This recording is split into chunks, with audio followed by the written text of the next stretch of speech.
আপনি যদি একজন উদ্যোক্তা হয়ে থাকেন তাহলে আজকের ভিডিওটি আপনার জন্য।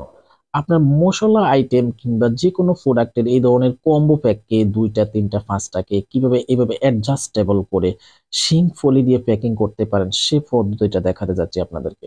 চলুন দেখে নেওয়া যাক কিভাবে এই ধরনের একটা প্যাকেজিং করা যায়। ১ম এ শিং ফলিটা কিন্তু ২ মাথা খোলা থাকে, একটা মাথা লক করে নিতে হবে। দেন আরেকটা মাথা লক করে তারপরে আপনার হট গান দিয়ে দূর থেকে আস্তে করে হিটটা দিবেন। যতক্ষণ পর্যন্ত না ফিনিশিংটা আসে, ততক্ষণ পর্যন্ত কিন্তু আপনাকে দূর থেকে হিটটা দিতে হবে। সেটা আপনার কারিগরি দক্ষতার উপরে, এক্সপেরিয়েন্স এর উপরে দ্রুতও করা যায় এবং নতুন হলে আস্তে, আস্তে করতে, করতে আপনি একটা এক্সপেরিয়েন্স হয়ে যাবে।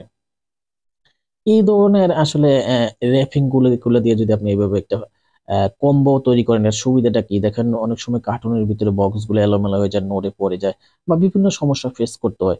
বা একটা প্রিমিয়াম লুক দেওয়ার জন্য কিন্তু এই সিকিউরিটি শিং ফলিটা খুবই আসলে অ্যাট্রাকটিভ।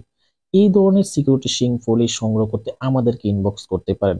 আমরা সারা দেশে কুরিয়ারের মাধ্যমে হোম ডেলিভারি দিয়ে থাকি। ধন্যবাদ। দেখা হবে অন্য কোনো ভিডিওতে।